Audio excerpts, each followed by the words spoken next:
മാതാപിതാക്കളെ, കാരണവന്മാരെ, സുഹൃത്തുക്കളെ,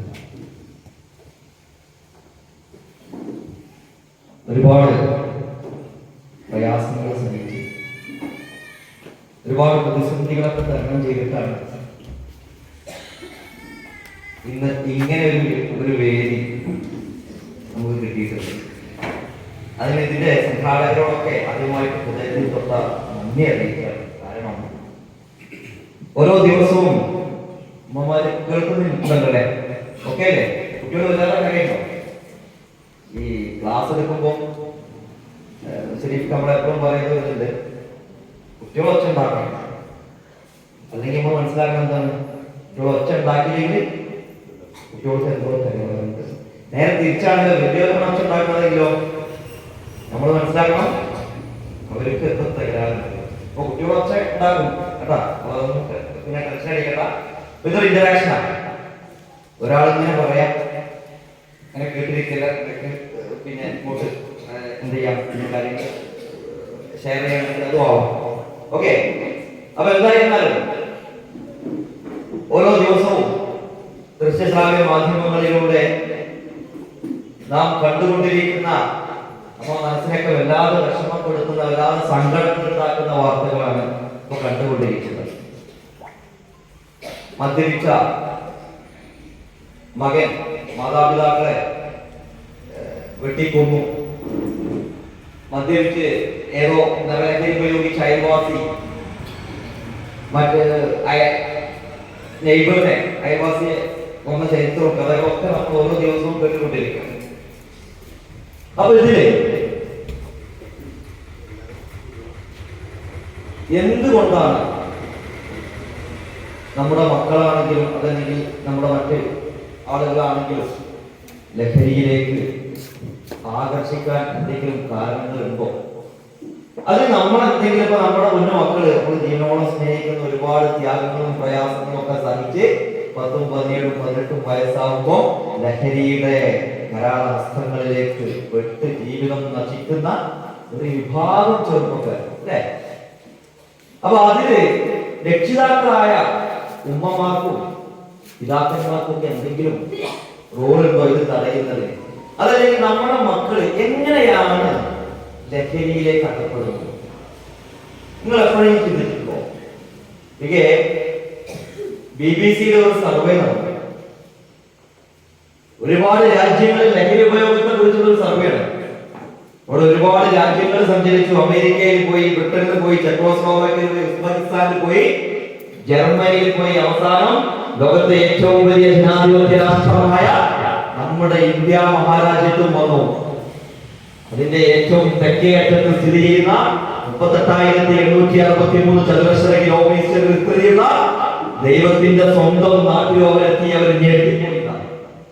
കാരണം ഒരു കുപ്പി മദ്യത്തിന് വേണ്ടി മണിക്കൂറുകളോളം വെയിൽ കൊണ്ടും മഴ കൊണ്ടും കാത്തു കെട്ടി കിടക്കുന്ന ജനസഞ്ചയത്തെ കണ്ടിട്ട് അവർക്ക് മനസ്സിലായത് ദൈവത്തിന്റെ സ്വന്തം നാട്ടിലെ ദൈവത്തിന്റെ മക്കൾക്ക് ലഹരിയില്ലാതെ, മദ്യമില്ലാതെ ജീവിക്കാൻ സാധിക്കില്ല. 40 ലക്ഷം ആളുകളാണ് അത്ര നമ്മളെ കേരളത്തില് മദ്യത്തിന് അഡിക്ഷൻ വന്നത്. മദ്യമില്ലാതെ ജീവിക്കാൻ പറ്റാതെ 40 ലക്ഷം ആളുകൾ. അപ്പോ ഇത്രമാത്രം നമ്മുടെ നാട് അധപ്പതനത്തിലേക്ക് പോയിക്കൊണ്ടിരിക്കുന്നു. നമ്മുടെ രാഷ്ട്രപിതാവായ മഹാത്മാഗാന്ധി പറഞ്ഞു, ഞാൻ ഇന്ത്യ മഹാരാജ്യത്തിന്റെ പ്രധാനമന്ത്രിയോ പ്രസിഡന്റോ ആവുകയാണെങ്കിൽ ഞാൻ ആദ്യം ചെയ്യുന്ന പരിപാടി ഇവിടെയുള്ള എല്ലാ മദ്യശാലകളും മറ്റ് ലഹരി പിന്നെ വസ്തുക്കൾ വിൽക്കപ്പെടുന്ന കടകൾക്കൊക്കെ ഞാൻ വിട്ടിടും, അടക്കും ഞാൻ. കാരണം അതിന് അദ്ദേഹം അതിന് ഉദാഹരണമാണ്. ഭഗവാൻ ശ്രീകൃഷ്ണൻ യാദവ കുലത്തിലാണ് ജനിച്ചത്. അപ്പൊ യാദവ കുല പൂജാതനായ ശ്രീകൃഷ്ണന്റെ ആ സമൂഹം അമിതമായ ലഹരി ഉപയോഗം കാരണം വാളെടുത്ത് വെട്ടി നശിച്ചു. മനുഷ്യരൂപം കൊണ്ട ദൈവത്തിന് ഇത് 2 കണ്ണും വിളിച്ചുകൊണ്ട് നോക്കി നിൽക്കാനേ സാധിച്ചുള്ളൂ. ആ ലോകത്തെ, ആ ജനങ്ങളെ രക്ഷപ്പെടുത്താൻ സാധിച്ചില്ല എന്നാണ്. അപ്പൊ അത്രമാത്രം ഭയാനകമാണ് ഈ ലഹരിയുടെ ഉപയോഗം. അതൊരു ഭാഗം. ഇനി നമ്മൾ ചുറ്റിച്ചു നോക്കാം. പ്രത്യേക മക്കളൊക്കെ ഉണ്ടാവും. എന്താണ് നമ്മൾ ഈ ലഹരി എന്ന് പറയുമ്പോൾ എന്താ ലഹരി പദാർത്ഥം? ലഹരി എന്ന് പറഞ്ഞാൽ എന്താ? നിങ്ങളിങ്ങനെ നമ്മൾ ഉറങ്ങാനുള്ള സമയമല്ല, എല്ലാവരും എടുത്ത് അങ്ങനെ വരും. ചോദ്യം അപ്പൊ ഉത്തരം ഞാൻ നോക്കണം ശരിക്കും അങ്ങനെ നാട്ടിൽ എങ്ങനെ ഉണ്ടാകുന്നത്? എന്താണ് ലഹരി?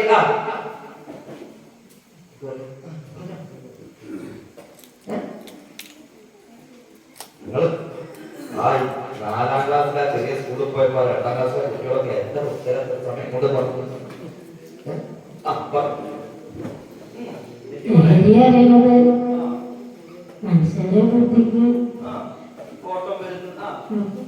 Very good. ഒരു കയ്യടി കൊടുക്കുക. അപ്പോ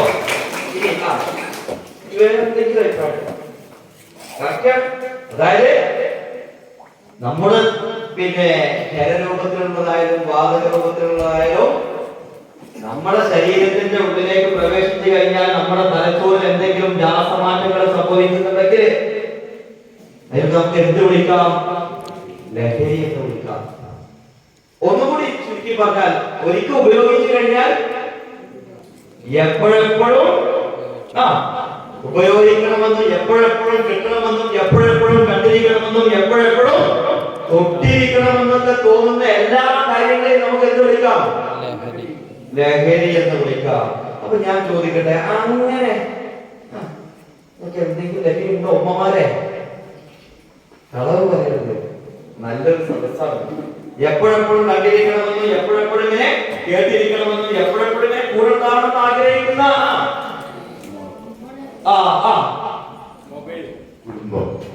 കുടുംബ ലഹരിയാണ്. Very good. അതൊരു ലഹരി. അതാവണം ലഹരി. Say not to drugs, yes to life. അപ്പൊ കുടുംബ ലഹരിയാണ്. അത് കുഴപ്പമില്ല, അത് നല്ല ലഹരിയാണ് അല്ലേ? നല്ല ലഹരി. അതല്ലാതെ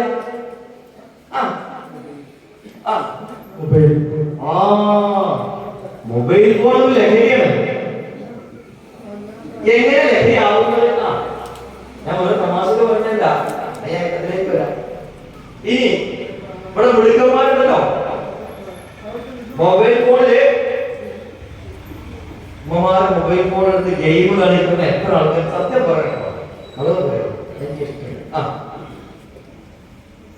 അറിയോ മിടുക്കന്മാർ ജനിപ്പങ്ങളുടെ നാട്ടിൽ നല്ല കുട്ടികളാണ്, തങ്കപ്പെട്ട കുട്ടികൾ. സത്യം പറയും. ഇതില്ല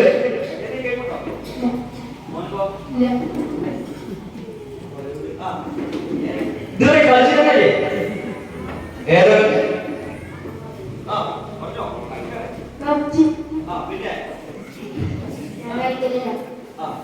പിന്നെ നീ വേണം കളിക്കാൻ അറിയോ?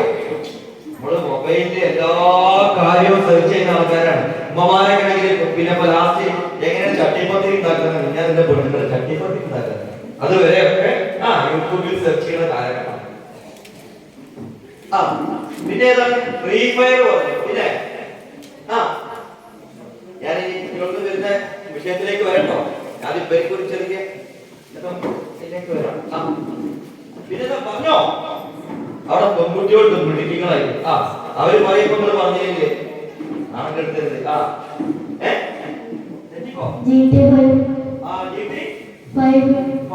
പിന്നെ വെരി ഗുഡ്.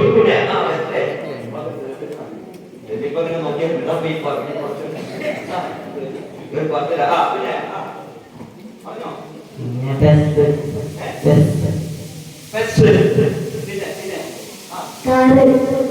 അപ്പോ കേട്ടോ അമ്മമാരെ, നിങ്ങളാണ് കേൾക്കേണ്ടത്. കാരണം എന്താണെന്നറിയോ? നമ്മളൊക്കെ നാട്ടിലെ ബഹുഭൂരിപക്ഷം വരുന്ന പിന്നെ നമ്മുടെ ആണുങ്ങളൊക്കെ ഗൾഫിലാണ്. എന്തിനാ ഗൾഫ് പോയത്? നിങ്ങളൊക്കെ ഇതേപോലെ സന്തോഷത്തോടെ ഈ ചിരി പറ്റാതെ 14ാം രാവിലെ പോലും നാണിപ്പിക്കുന്ന രീതിയിലുള്ള മുഖങ്ങളും ചിരിയൊക്കെ എന്നും നിലനിൽക്കാൻ വേണ്ടിയിട്ട് കുടുംബത്തിനെ വിട്ട്, നാടിനെ വിട്ട്, സ്വന്തം ജീവൻ തുല്യം സ്നേഹിക്കുന്ന മുന്നു മക്കളെ വിട്ടിട്ട് അറബിന്റെ നാട്ടിലേക്ക് വെറുതെ പോയതല്ല. എന്തിനാണ്? നിങ്ങൾക്ക് വേണ്ടിയിട്ടാണ് അവർ പോയത്. അപ്പൊ ഞാൻ പറഞ്ഞത് അപ്പൊ ഈ പറഞ്ഞ ഗെയിംസ് നിങ്ങൾ കേട്ടല്ലോ ഇല്ലേ? കറക്റ്റ് അല്ലേ അമ്മ? ആ എങ്ങനെ ഏത് കേട്ടില്ല? അപ്പൊ അതിനെ കഴിഞ്ഞ് ഈ പറഞ്ഞ കുട്ടികളൊക്കെ എനിക്കറിയാം, അമ്മ മക്കൾ തന്നെയാണ്, എന്റെ നാട്ടിൽ നിന്ന് വന്നതല്ല കുട്ടികൾ. ഈ പറഞ്ഞ ഗെയിംസ് ഫ്രീ ഫയർ എന്താ ഉള്ളത്? ആ ഫ്രീ ഫയർ എന്താ ഉള്ളത്? ആ ആ എന്താണ്? വെടിവെക്കുകള്. ആ അല്ലേ? കറക്റ്റല്ലേ? മറ്റവരെ പിന്നെ വേറെ പ്രസിഡന്റ് എന്താ ഉള്ളത്? ആ ഫുട്ബോൾ കളിച്ച് തോൽപ്പിക്കണം. പിന്നെ ഒരു ഗുസ്തില്ലേ മറ്റവടിച്ച് അതേതാ? WW. ഈ വേറെ ബൈക്കിന്റെ ഇങ്ങനെ പറഞ്ഞ നിങ്ങൾ കേൾക്കാനാട്ടോ.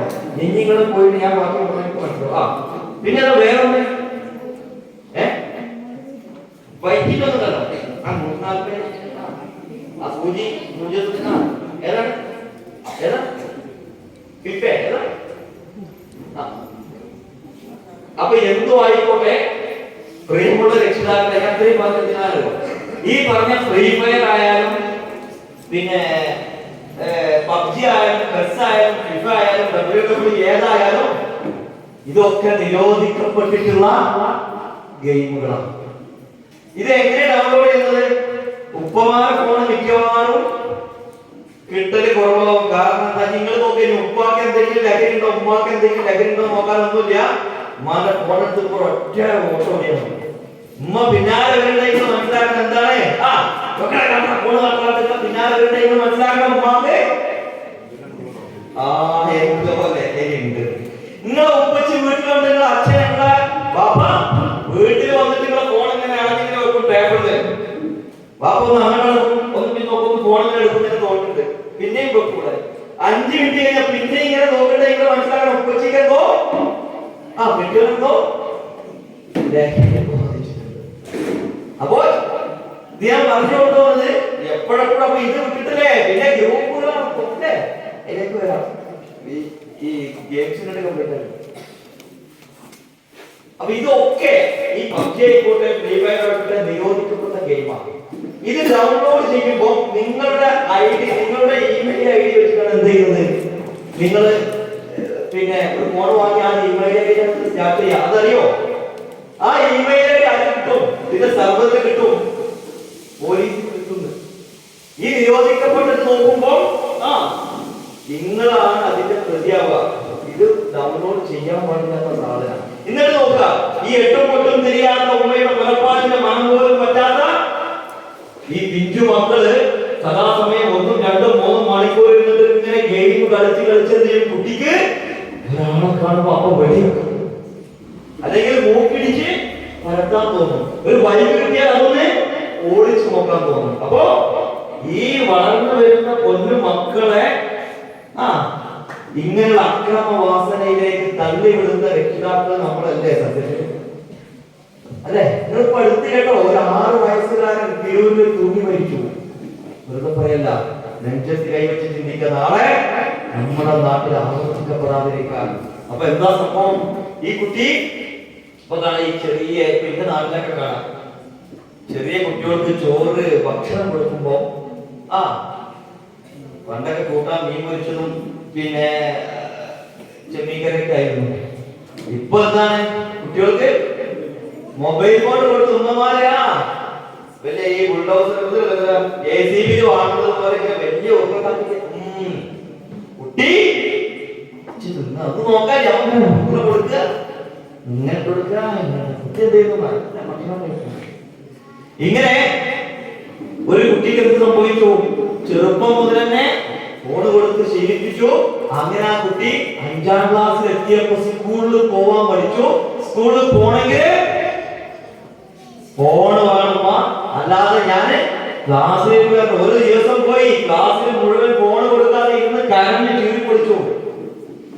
ഒരു വിധം ടീച്ചർ അഡ്ജസ്റ്റ് ചെയ്തിട്ട് അന്ന് അവിടെ എത്തി. പിറ്റേ ദിവസം ക്ലാസ്സിൽ പോയപ്പോൾ അവസ്ഥ എന്താ? കുട്ടി ക്ലാസ്സിൽ പോണില്ല.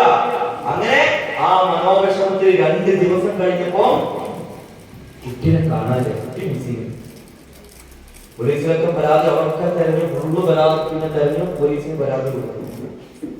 അങ്ങനെ 12 മണിക്ക് മിസ്സിംഗ് ആയ കുട്ടിയെ ഒരു 4 മണി സമയമാകുമ്പോ തൊട്ടപ്പുറത്തെ വീടിന്റെ പുറകുവശത്തുള്ള പുറത്തുള്ള ബാത്റൂമിൽ കുട്ടി കയറി കെട്ടിത്തൂങ്ങി. എന്താ കാരണം? അതിലേക്ക് എത്തിച്ച പിന്നെ അവസ്ഥ എന്താ? ഡോക്ടറെ അടുത്ത് കൊണ്ടുപോയി. ഡോക്ടർ പറഞ്ഞേ കുട്ടിക്ക് സ്ക്രീൻ അഡിക്ഷൻ വന്നിട്ടുണ്ട് എന്ന് പറഞ്ഞാൽ നോമോഫോബിയ. മൊബൈൽ ഇല്ലാതെ കുട്ടിക്ക് ഇരിക്കാൻ പറ്റുന്നു. അതുകൊണ്ട് നിങ്ങൾ നിർബന്ധമായിട്ടും ഫോൺ മേടിച്ചപ്പോൾ വലുതാണ്. ഉമ്മ ചെയ്ത തെറ്റെന്താ? ആ കുട്ടിയുടെ ഫോണ് മേടിച്ചു വെച്ചു. പക്ഷെ കുട്ടിക്ക് അപ്പോഴേക്കും ചെറിയ പ്രായത്തിൽ മൊബൈൽ കണ്ട് ഗെയിം കണ്ട് കളിച്ച് റീൽസ് ഒക്കെ കണ്ട് ശീലിച്ചു പോയി. പിന്നെ ഫോണില്ലാത്തൊരു ജീവിതം ചിന്തിക്കാൻ പറ്റാത്ത അവസ്ഥയായി പോയി. അവസാനം കുട്ടി ഗെയിം കിട്ടി. ഇത് ഞാൻ പറഞ്ഞത് തമാശയായിട്ട് പറഞ്ഞതല്ല. അപ്പോ ഈ നിരോധിക്കപ്പെട്ടിട്ടുള്ള ഗെയിംസ് ഇന്ന് മുതൽ എന്ത് ചെയ്യരുത്? ഇന്ന് മുതൽ എന്ത് ചെയ്യരുത്? കാരണം നിങ്ങൾ വളർന്ന് വലുതായിട്ട് വരുമ്പോ സമൂഹത്തിന്റെ മുന്നില് അക്രമവാസനുള്ള ആളുകളായിട്ട് വരും. ചുറ്റും ശ്രദ്ധിക്കാതെ നമ്മൾ ട്രെയിനിലൊക്കെ പോകുമ്പോ കണ്ടില്ലേ മൊബൈലിൽ തോണ്ടിയിരുന്ന അടുത്ത് യാത്ര ചെയ്യുന്ന യാത്രക്കാരന് ആരാണെന്ന് അറിയാത്ത അവസ്ഥ. അപ്പൊ എന്റെ നാട്ടിൽ എന്റെ കുഞ്ഞു മക്കൾക്ക് ഒരു തീരുമാനം എടുക്കുന്നുണ്ട്. ഇന്ന് മുതല് ഇന്ന് മുതല് മൊബൈൽ ഒഴിവാക്കണമെന്ന് ഞാൻ പറയുന്നില്ല. ഇന്ന് മുതല് ഇന്നലെ പോയിട്ട് ഈ ഗെയിംസ് ഒക്കെ അൺഇൻസ്റ്റാൾ ചെയ്യണം. നിങ്ങൾ റെഡിയല്ലേ? ഒന്ന് നീച്ചിക്ക ധൈര്യം ഞാൻ കളിക്കുക സാറേ, ഇത് ഇങ്ങനെയൊക്കെ പ്രശ്നമുള്ള സാധനമാണ്. അതൊരു മര്യാദ നോക്കാം. ഒരാള് നിന്നോ നീറ്റുന്നോ? ക്ലാസ് എത്ര മോശയാ. Very good. എന്താ മോനെ പേര്? ഏത് ഗെയിം കളിച്ചു? ഫുട്ബോൾ. അപ്പൊ ഇന്ന് മുതൽ ഇതിന്റെ സ്ഥാപിക്കാൻ ഒരു തീരുമാനം കൊടുക്കുകയാണ്. സ്ഥാപിക്കുന്ന ഉണ്ടോ? അരപ്പുണ്ടോ? അപ്പൊ എന്താ ചെയ്യണേ? നാട്ടിൽ തന്നെ എത്ര മാസം? ഇപ്പൊ +1 എത്തി. അപ്പൊ ഇന്ന് മുതൽ എന്ത് ചെയ്യൂല? ഇതുപോലുള്ള ഗെയിംസിന് സമയം സ്ഥാപിക്കാൻ ചെലവാക്കൂല കേട്ടോ. ആദ്യം തന്നെ പോയി അൺഇൻസ്റ്റാൾ ചെയ്യും. ഉറപ്പല്ലേ?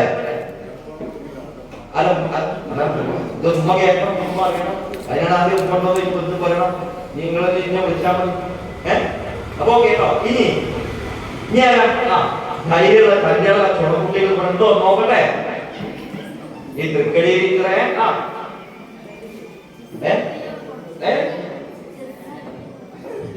അത് ചെസ്സിൽ കളിക്കണം, മൊബൈലിൽ കളിക്കണം.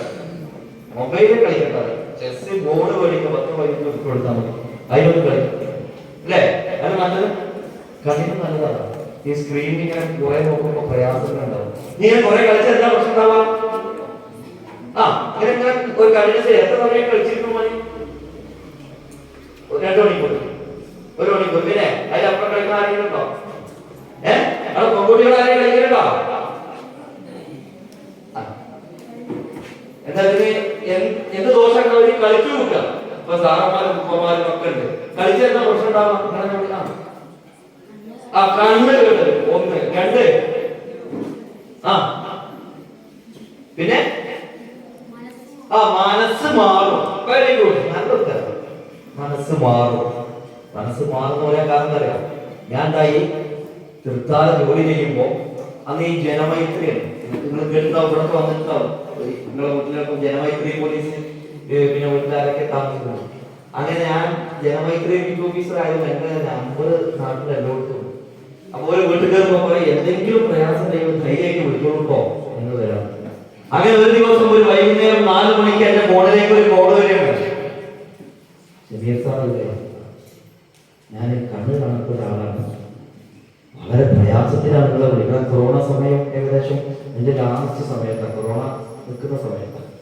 സാറേ ഒന്ന് നിങ്ങൾ എന്റെ വീട്ടിലേക്ക് വരും, ഒന്ന് കാണാനൊരു യാത്ര വിഷമത്തിലാണ്, എനിക്ക് ആരും ഇല്ല പറയാൻ.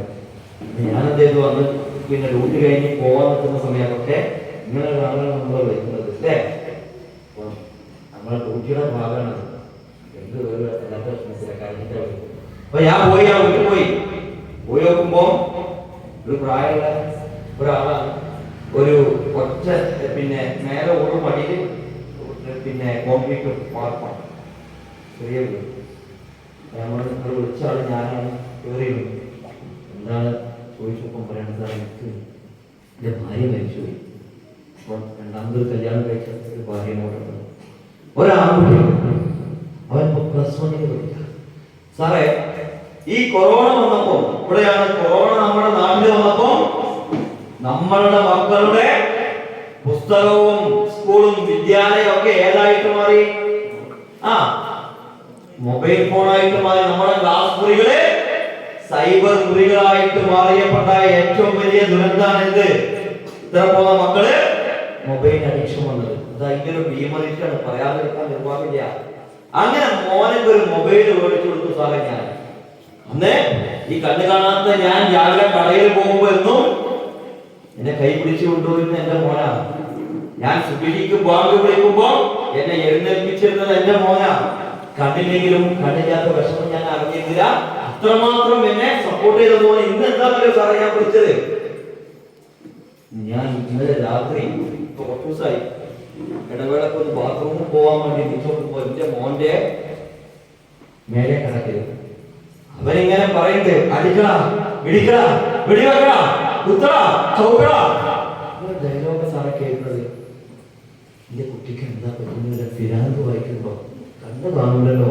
ഞാൻ പറഞ്ഞിട്ടിപ്പോ ഇപ്പൊ രാവിലെ നയിക്കില്ല, രാവിലെ 12 മണി വരെ എന്റെ കുട്ടി കിടന്നുറങ്ങി. എന്റെ കുട്ടിക്ക് എന്താ പറ്റിയെന്ന് അറിയില്ല. ഈ മൊബൈൽ ഫോൺ കൊടുത്തതാണ് ഞാൻ ചെയ്ത തെറ്റ്. അപ്പൊ അത് ഏതാണ് ആ ഗെയിം? ഇവിടെ അപ്പുറം കളിക്കാൻ പറ്റുന്ന ഗെയിം ഏതാ? പബ്ജിയാണോ? ഏതാണ്? Free fire. ഇതന്നെയാണോ വലിയപ്പോ കേട്ടിട്ടുള്ളത്? വെക്കടാ, വെടി വെക്കടാ. അപ്പൊ ഇതാണ് വലിയപ്പോ കേൾക്കുന്നത്. പിന്നെ രാത്രി ബേജാറാകാതിരിക്കോ? ഒരു കാര്യം മനസ്സിലായി. ഞാൻ ചോദിച്ചു, മോനെ വിളിച്ചു. അപ്പൊ ഞാൻ നോക്കുമ്പോൾ 4 മണിക്കോൻ ഉറക്കം മാറാതെ രാത്രി മുഴുവൻ ഇരുന്നിട്ട് ഫ്രീ ഫയറും പബ്ജിയൊക്കെ കളിച്ചതിന്റെ ക്ഷീണം തീർക്കുകയാണ്. എല്ലാവർക്കും പക്ക വന്ന് വിളിച്ചു, മൊബൈൽ ഫോൺ വിളിച്ചു. എന്നിട്ട് പിന്നെ അവരോട് പറഞ്ഞു, ഇനി ഇത് ഞങ്ങൾ കൊണ്ടുപോകണം, ചെറിയൊരു കുടിയുടെ. അങ്ങനെ അത് മേടിച്ചു വെച്ചു. മൂപ്പരോട് പറഞ്ഞു. ഒരു മാസം കഴിഞ്ഞിട്ട് ഒരു മാസം കഴിഞ്ഞതിന് മുന്നേ അദ്ദേഹം തിരിച്ചു വിളിച്ചു, സാറേ എന്റെ കുട്ടി ശരിയായിട്ടോ. ആ ഫോണ് മേടിച്ചപ്പോ ഞാൻ പറഞ്ഞ മനുഷ്യനോട്, കാരണം ഈ കണ്ണു കാണാത്ത ആൾക്കാരില്ല, പബ്ജിനെ കുറിച്ച് അറിയോ? 2 കണ്ണ് കാണുന്ന നമുക്ക് 10 മിനിറ്റ് കണ്ണ് ചിമ്മി ഇരുന്ന് കഴിഞ്ഞാൽ എന്താ അവസ്ഥ? കണ്ണടച്ചിരുന്നാല്. അപ്പൊ ഇദ്ദേഹം ചിന്തിക്കാൻ പറ്റുന്ന ലോകത്ത് അപ്പുറത്താണ് ഗെയിംസ്. അദ്ദേഹത്തിന് അധികം സഞ്ചരിച്ചത്. അപ്പൊ ഇത് ഗെയിം അഡിക്ഷൻ ആയിരുന്നു. അങ്ങനെ ഉഷാറായിട്ട് പോകണ്ട, ഫോൺ മാറ്റി വെച്ചോ. അപ്പൊ അമ്മമാരെ, കുട്ടികൾക്ക് ഭക്ഷണം കൊടുക്കാൻ വേണ്ടി നിങ്ങളുടെ പണി എളുപ്പാക്കരുത്. നമ്മൾ എപ്പോഴും ശ്രദ്ധിക്കുക, അത് മേടിച്ചു വെക്കുക. ആദ്യം 2 ദിവസം ചെറിയൊരു പ്രശ്നം ഉണ്ടാവും, പിന്നെ ശീലമായി കൊണ്ടുണ്ടാവും. ഓക്കെ, അപ്പൊ അതാണ് ഇന്ന് മുതൽ. അപ്പൊ തീരുമാനിച്ചില്ലേ? ഒരൊറ്റ ആള് മാത്രം തീരുമാനിച്ചത്. അതൊക്കെ വിഷമം. ഒരാൾ മാത്രമേ ഇപ്പം മാത്രമേ അല്ലെ? വേറെ ആരെങ്കിലും ഉണ്ടോ? ഗെയിംസ് കളിക്കരുതാ? നീ കളിക്കരുതോ? നീയോ? കളർ കളിക്കരുത്. നീയോ? വേറെ ആരെങ്കിലും? ഓക്കെ, അപ്പൊ ആ വിഷയം നമുക്ക് അവിടെ ഞാൻ ഇത് ആമുഖമായിട്ട് പറഞ്ഞു. ഇനി നമുക്ക് ലഹരിയിലെ ഏറ്റവും പിന്നെ ലഹരി പദാർത്ഥങ്ങളുടെ പേര് നിങ്ങൾ കാണുന്ന ലഹരി പദാർത്ഥങ്ങൾ എന്തൊക്കെ? ഇൻഡയറക്റ്റ് സ്മോക്കിംഗ് അല്ലെങ്കിൽ പാസീവ് സ്മോക്കിംഗ് പറയും. മനസ്സിലായോ? എന്താ പാസീവ് സ്മോക്കിംഗ് എന്നാൽ? മറ്റുള്ളവരെ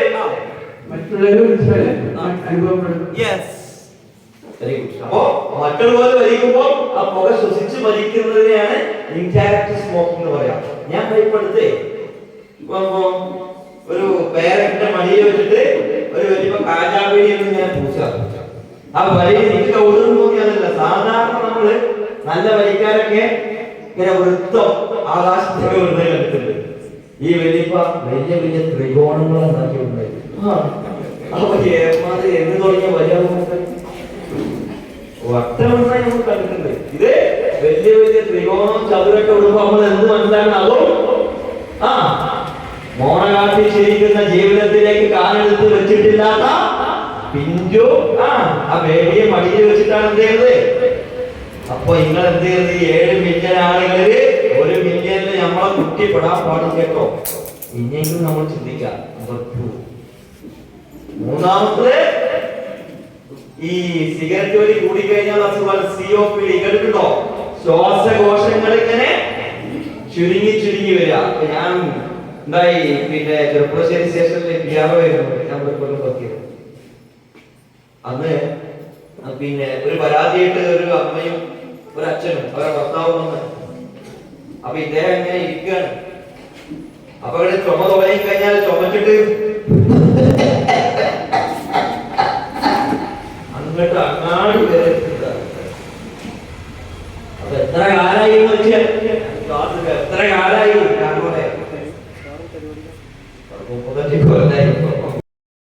രണ്ടാമത്തെ സാധനം കേട്ടോ. വേറെ സിഗരറ്റ് കഴിഞ്ഞ അടുത്തത്. കാരണം ചെറുപ്പശ്ശേരിയിൽ നിന്ന് ഞങ്ങള് ഒരു യുവാവിനെ അറസ്റ്റ് ചെയ്തു. അപ്പൊ ഒരു കോള് വരും. ഒരു നീല പിന്നെ മാരുതി കാർ നമ്പറൊക്കെ പറഞ്ഞു, ടീഷർട്ടിന്റെ കളറൊക്കെ പറഞ്ഞു. ഞങ്ങൾ പോയി ഒരു സ്ഥലം ഞാൻ പറയുന്നു. പോയി ആ സ്ഥലത്ത് തന്നെ ഒരു ചെറുപ്പക്കാരൻ ലഹരി കൊടുക്കുന്നുണ്ടെന്നുള്ള വിവരമാണ്. ഞങ്ങൾ പോയി നോക്കുമ്പോ കറക്റ്റാണ്. ഒരു ചെറുപ്പക്കാരൻ ഞങ്ങൾ ഓനി കാറിനെ കൂടി കസ്റ്റഡിയിൽ എടുത്തിട്ട് സ്റ്റേഷനിലേക്ക് കൊണ്ടുവന്നു.